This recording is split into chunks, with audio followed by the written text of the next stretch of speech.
ሕጊ ምኽባር ጉዳይ ኮምፕሮማይዝ ዘይንገብሩ ኢኹም ህዝቢ ዝብል እንዳገለጽናዮ ጸኒሕና ኢና ሰሞይ ሕጊ እውን ኣቕረብና ነገር ግን ሓደ ወዲ ፕሬስ ሰክሬታርያት ናይ ወዲ ወረደ ዝነበረ ግዜያዊ ምሕዳር ፕሬስ ሰክሬታርያት ዝነበረ ዶክተር ገብሩ ካሕሳይ ዝበሃል ተኣሲሩ ነይሩ ብዕለት 3 ጉንበት ሶኒ ማለት እዩ ዝሓለፈ ሶኒ ተኣሲሩ ከም ዝነበረ ፈሊጥና ኢና እዚ ምእሰሪኡ በታ ተለጠፈት ናይ ወዲ ወረደ መልእኽቲ ተባሂላ ኣብ ቢሮ ኮሚኒኬሽን ናይ ኮሚኒኬሽን ኣፌርስ ፔጅን ኣብ ናይ ግዜያዊ ምሕዳር I think ናይ ፕሬዚደንት እያ ትብል ናይ ትግራይ ፕሬዚደንት ፔጅን ተለጢፉ ዝነበረ ናይ ወዲ ወረደ መልእኽቲ ዝለጠፍካዮ ንስኻ ኢኻ ዝብል ከም ምዃኑ ዝእሰሮ እዩ ቱ ሰማዕናዮ ነገር ግን ብዘይ ዋሕስ ብነፃ ተፈቲሑ ኣሎ ቤት ፍርዲ ዘይኣዘዞ እዩ ተኣሲሩ ዝብል ግን ኣብ ዝተፈላለዩ ፕላትፎርምታት ንሪኦ ነርና ቤት ፍርዲ ዘይኣዘዞ ድዩ ተኣሲሩስ ወይስ ዝኾነ ሓደጋ ንዓዲ ተባሂሉ ዝተሓሰበ ነገር ኣሎ እዩ ብድህነት እዩ ተኣሲሩ ዝብል ንፁር ዋላ እንተዘይረኸብና ቤት ፍርዲ ዘይኣዘዞ ሓደጋ ንዓዲ ሓደጋ ንህዝቢ ተባሂሉ ዝተሓሰበ ሰብ እንተሃልዩ ወይ ዝተሓሰበ ኣካል እንተሃልዩ ክስር ከም ዝኽእል ግን ናይ ባዕሉ መስርሕ ኣለዎ ኣብ መፅንሒ ተፅንሖ ድሕሪኡ እንድሕር ኮይኑ ረኺብካዮ ናብ ናይ ቤት ፍርዲ ተጓይኻ ተውፃሉ ተዘይኮይኑ ግን ናልባሽ ተረኸ ጉድለት ተዘይሃልዩ ኣውፂኻ ክትሰዶ ትኽእል ኢኻ ብኸመይ እዩ ወፂኡ ዝብል ተፈለጠ ነገር የብሉን ነገር ግን ዋሕስ እውን እንተየድለየ ብነፃ ከም ተለቐቐ ተገሊጹ ኣሎ ነዚኣ መሰረት ገይሮም ሪኢኹሞ ዶክተሮ ይተርፍ ወታደሮ ይተርፍ ኣክቲቪስቶ ይተርፍ ይኣስሩ ኣለዉ ዝብል ካምፔይን ይግበር ኣሎ እዚዩ ምናልባሽ ነቱ ተሓታትነት ክነጠናኸር ክንክእል ኣለና ተሓታትነት እንተይኮነስ ኣተሓትት ኣይና ክነሓትት ዘለና ተሓታትነት ተዘይሃልዩ ትግራይ ኣብ ሓደጋ እያ ትወድቕ ዝበልናዮ ነዚኡ ድሕሪት ዝመልሰና እዩ ዝብል እምነት ኣለኒ ወሱ ኩሉ እያ ኣነ ታሊንክ ኣብ ታሕቲ ከቕምጠልኩም ኢኹም ትኩሉ ግዜ ኣቲኹም ሓሳባትኩም ክትገልፁ ትኽእሉ ኢኹም ሚኪ ይቐፅል እሞ ክቐፅል እየ ኣነ እውን ኣብዚ ዘለካ ርእቶ ኣቕምጥ ድሕሪኡ ኣነ እውን ናይ ባዕለይ ፐርስፔክቲቭ ከቕምጥ እየ ካልኦት እውን ኣትዮም ሓሳባቶም ተቐሚጦም እውን ግርም እዩ ምክንያቱ ኣነ ስጋኣት ኣለኒ ናይ ተሓታትነት ጉዳይ ንድሕሪት ከይመልሰልና ዝኾነ ሰብ ተሓታት እንተኮይኑ ብሕጊ ብመርትዖ ዝተደገፈ ኣተሓትታ እንድሕር ኮይኑ ናይ ግድን ክንድግፎ እምበር ተቃዊምና እንድሕሪት ክንመልሶ የብልናን ባህል እየ ነገር ግን ዝወዲ ወፂኡ ኣሎ ዝብል መረዳእታ እውን ረኺብና ኣለና ቲክቫህ ዘውፅኦ እዩ ሚኪ ይቐፅል قرم يغني له هاي سلامات تلمنا خنولكم كلكم عد ملء زلكم بساتلايت تكاتلو على ملء زلكم كان بيوتيوب تكاتلو سلامتا ناولكم قدمي 8 ساعات بأنا مالتيو خابز حيزنا ينايو قدمي 8 ساعات اب فيسبوك بوست غيري يعني دكتور كلو زلها مالتي دكتور غورو نايبوشم كحساي مثلا حي تغاغي تا አረውን ተመሳሳይ ኮይና ምስተዘለክ ከሐበሬታ ታዘለትን ተወሳኺትና አግንታ ያ ቅድሚ ሒዚ ቅድሚ 3-4 መዓልቲ ዝኸውን ቅድሚ ምእሳር ማለት እዩ ናይ ፕሬዚደንት በእንግሊዝኛ ነራ ኣፍታ ናይ ፕሬዚደንት ትግራይ ትብል ፌስቡክ ኣላ ኣፍታ ምሳ ተለጠፈት ነራ ኣፍታ ተለጠፈት ካነየ ያው ናይ ዛዕባ በእንግሊዝኛ ያው ሓደ ነገራት በቃ ታደሰ ወረደ ኣብቲ ስልጣን ከም ዘሎ መንግስቲ ከም ዝኾነ ዓይነት ገለታት እያ ትገልጽ ነራ ዝኽየድ ዘሎ ኸይድታት ናይ መንግስቲ ናብ ቦቱ ክምለሱ ያው ምዝራብ የድሊ ምዃኑ ናብ ሓደጋ ክወስደና ክእል እዩ ወዘተ ወዘተ ኢላ ተጻሒፋ ብፕሬዚደንት ግዜያዊ ምሕዳር ትግራይ ታደሰ ወረደ ኢላ ተለጢፋ ነራ እንግሊዝኛ ሒዛ ኣነ ንሳ official office of president / ትግራይ እያ ትብል statement from the president ታደሰ ወረደ ኢላ አትቀጽል በእንግሊዝኛ መጨረሻ ፍትታሕቲ ታደሰ ወረደ ፕሬዚደንት ትግራይ ኢንተሪም አድሚኒስትሬሽን መቀለ ሜይ 8 2026 ያትር ቅድሚ 4-5 መዓልቲ ማለት እያ ተዓለታ እዚኡ ገልገለይና ኣነ ባዕለይ ድሓን ክብል ታደሰ ወረደ صحيفو هم زي كون نعم من إلى كردسايز غير أنا نايب عليه والكأي ريت هيبة مالتيو እንዲያውስ ሓጭጭ ኣየውን ታደሰ ወረደስ ብትግርኛ ከረዳና ዘይከኣለስ እንግሊዝኛ ከመይ ገይሩ ፅሕፍ ንምንታይ ከ እንታይ ተደልዩ እዩ ኣብ ናይ ኦፊስ ኦፍ ዘ ፕሬዚደንት ናይ ትግራይ ዝብል ኣርማ ናይ ፍርዲ ኣርማ ዘለዎ ኮይኑ ሚዛን ዝሓዘ ሜይ 8 ድሕሪ ንቡር ቤት ምክርን መንግስትን ናብ ቦቱ ይመለስ ተባሂሉ ተወሲኑ እንዳሃለወ እዚ ዓይነት ፅሑፍ ኮቴሽን ማርክ ዘለዎ እንታይ ናር ዝቕፅል እቲ rebuff and repeated calls for avert the negative repercussions of recent developments through dialogue and mutual understanding among Tigrayans, the so-called quotation elected entity under the precaution of security forces held its first cabinet meeting today, May 8, 2026, inside the meeting halls of the Tigrayan Regional Interim Administration. Since today marks the beginning of the next phase of dangerous journey, the group that has taken over the interim administration by force bears sole responsibility. بتقرينيان بإنجليزيان ينتن بوست ترجمنا إذا تقرينيا إيه عنتو إذا قربكوا أنا تا ترجميا تا بوست المحزون قريبنا يا سلزنا ورنا جزية خيتو ديله بخلتي أن بإنجليزيان بتقرينيا ترى ما فايدة ኣብዚ ማ ታደሰ ወረደ ፅሕፎ ዘለዎም ሲሉ እቲ ዶክተር ንሱ ወናኒያ እታ ዌብሳይት እታ ናይ ፌስቡክ ንሱ እዩ እቲ ኮዳ ኩሉ ኣክሰሳ ዝነበረቶ ዘለና ሓበሬታ ይነግረካ ኣለኹ እዚ ለጢፉ ዘእሰሮ እውን እዚኣ ትክክል ስለዘይኮነ ብስሩ እውን ዘፀሓፋት ኣዝዩ ንትግራይ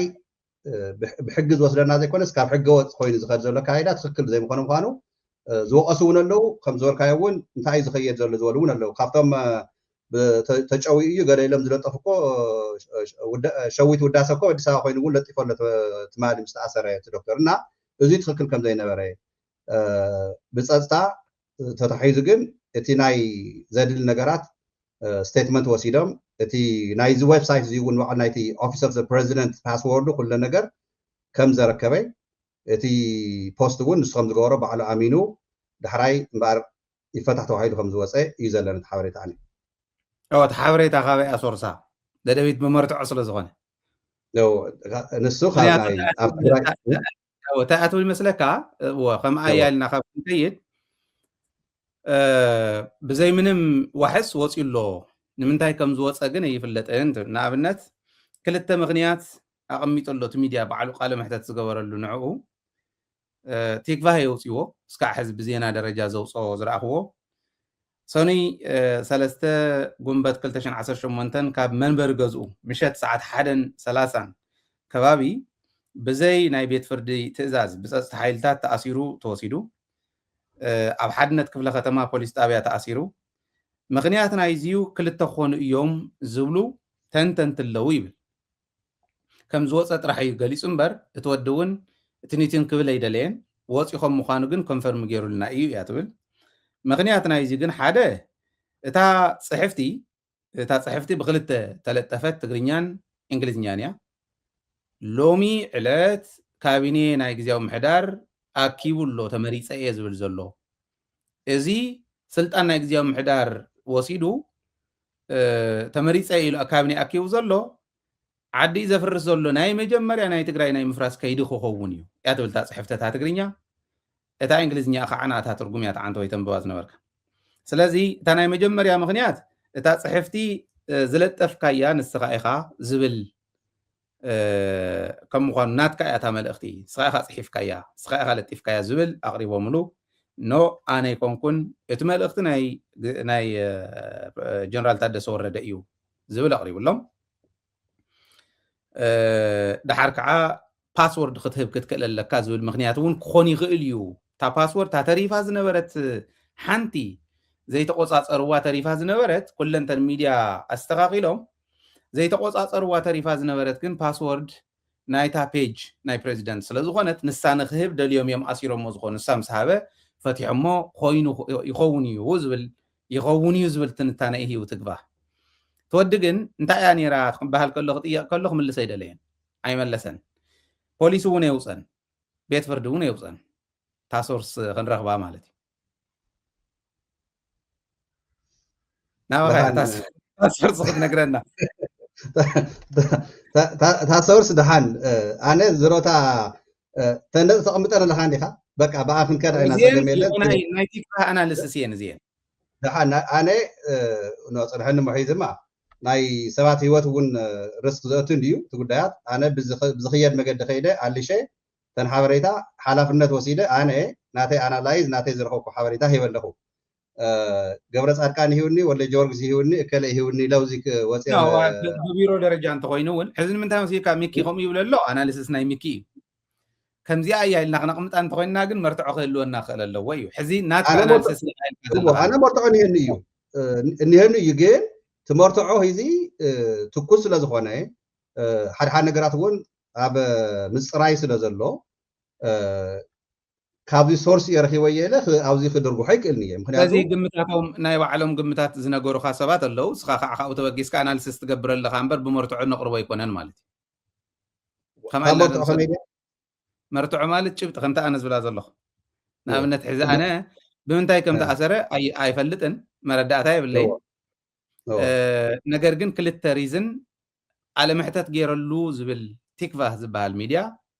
أي زبل مشيت كم تأثره ساعات حدا فرقان كم تأثره كاب جزء كم توصله حيل خم توصلوه نايف بيت فردي تأزاز كم زين ورم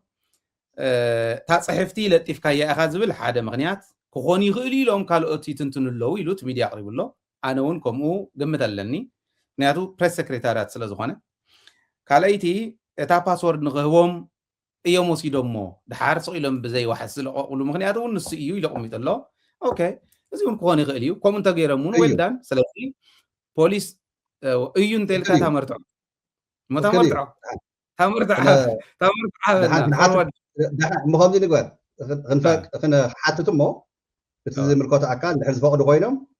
تحالفنا دوسلو العيزي إلى اللي خد تنزلنا لحالات إيان أركيو يتانا يتا كود يفتحتوا هاي الغاوة إيو بس هذا اللي خكلي نقول لخاسي سأستعين في زمانيرو ببوليس دحان سأستعون دحان سأستعون ولو لك أنا استثناء ميديا عايزين الله دحان اندحر مستيقنا دحر هيك نقرب أنا جن زهاون اللو بتزهاون مسارات كم دي يا جن كنت صاريا منا ميديا كلا خم دي أيلو نخرج قربايلنا نحلف لنا جن نمنتهي مثل كأخوم عينة كلمة خيل سلزلو ناي جزيا ناي president page ترى حيكون اللي هو exactly the same post أبناء تجراي بيرو communication ثلاثة فيه communication affairs ناي تجراي كم زل لواتا إنجليزيان تاتجرينيان اللي تفوني أوزي غير password من سلزة حزو إيو password ناي بيرو communications دورس إنيا تا page يكون كنزول زلو تا كابيني member حلافيت head ناي to communication أدميتون يقولون تجاجينا لطيفنا ونيبل من تايم تجاجينا خبز زلهم كلتا بريزيدنت أب تجراي اللي لهم يوم زاروا زلوا بريزيدنت مالي سلوا بريزيدنت تيو أبقى على جزيو أورد صراحة جميرة يلو كابينين دحر أكيبو بريزيدنت الله مالتي من يزمر حتى جراي زبل نهزبي أمدنا غيرهم كلتا يوم سلازي ناي بريزيدنت بيت صحفة بيج راح انت يكونه ناي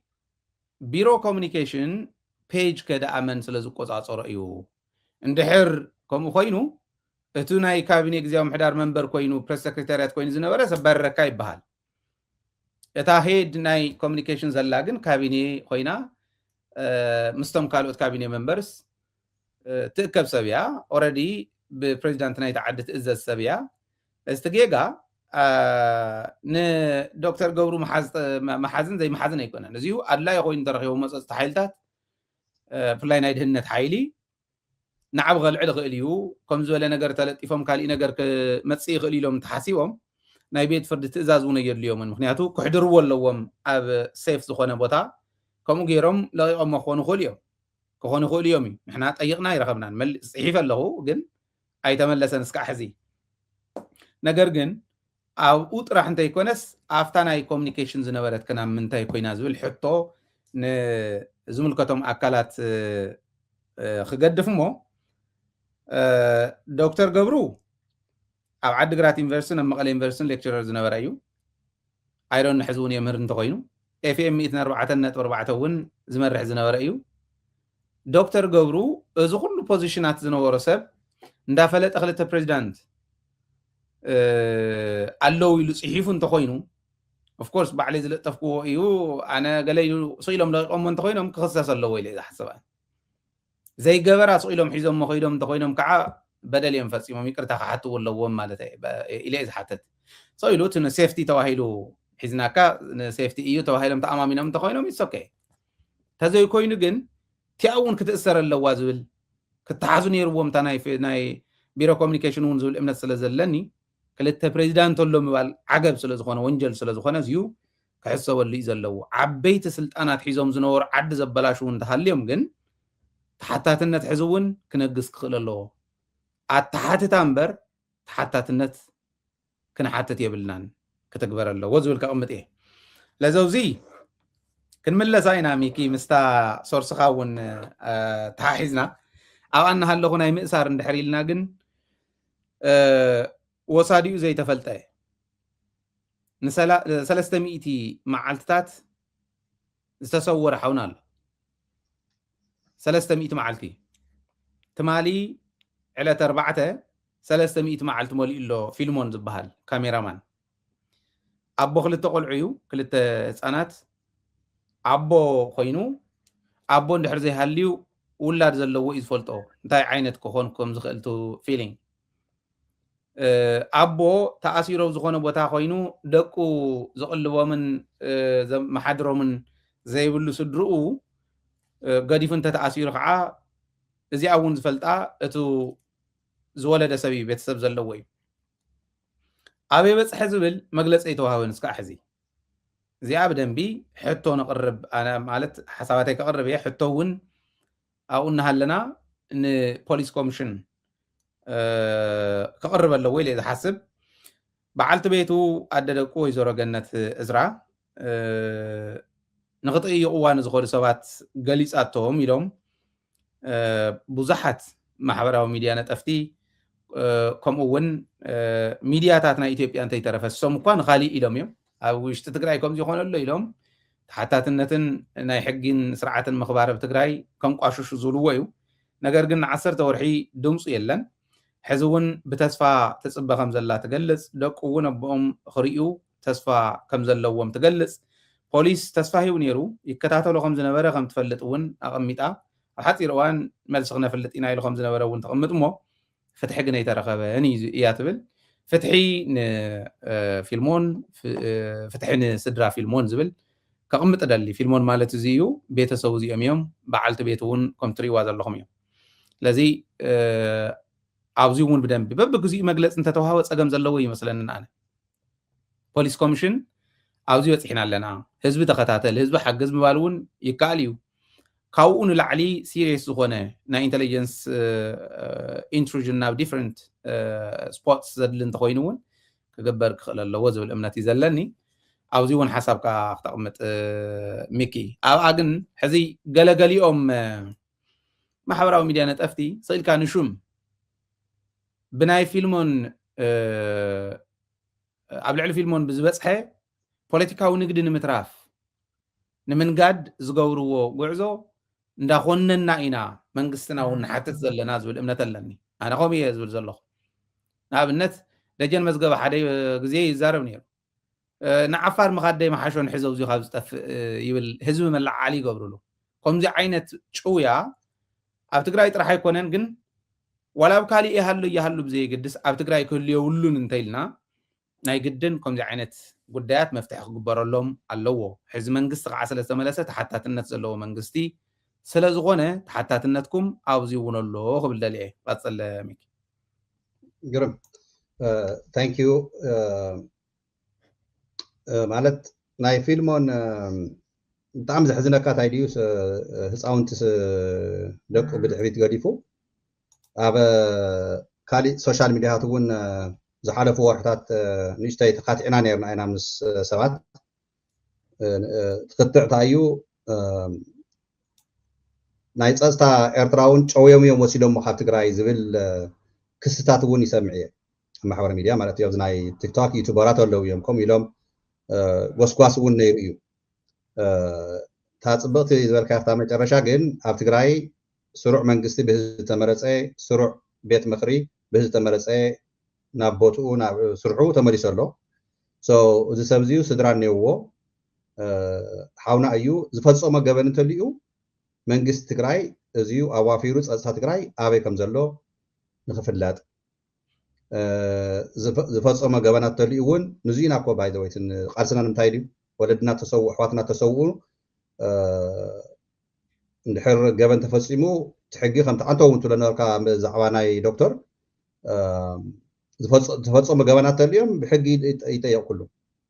እንድሕር ገበን ዘይፈጸመ ብስኡልካ ከምዚ ኢሉ እዩ ከምዚ ገይሩ ኢልካ ንሰብ እናሸማቐካ እናኣሰርካ ምፍታሕ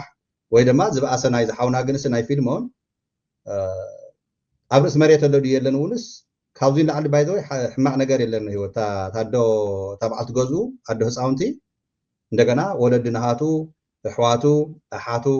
ቤተሰብ ናይ ክልቲኦም ናይ በዓልቲ ገዝኡን ናይ ባዕሉን ንኻቶም ህፃውንቲ ቆልዑ 300 መዓልታት ትልተለኻ እኮ ዳርጋ ናብ ዓመት ተቃረበ እኮ እዩ within the next couple of months هو ተወርሒ ሲ ሓደ ዓመት ይመልእ ኣሎ ማለት እዩ so around early July ወይ ድማ mid July ናብ ዓመት ይመልእ ኣሎ so ንሕና እዚዩ ኣብ ብልጽግና ዘሎ ስርዓት ኣብ ኖርዝ ኮሪያ ዘሎ ስርዓት እዩ እና ንፈልጥ ሰው ጨውዩ ዝሓቅቕ ከም በረዶ እምበር ሰብ ኮይኑ ስድራ ዘለውዎ መኻ ዝፈጸመ ገበን እውን ከምዚ ዘይበሃል ጸጥታ ትግራይ እዚዩ በርቲዑ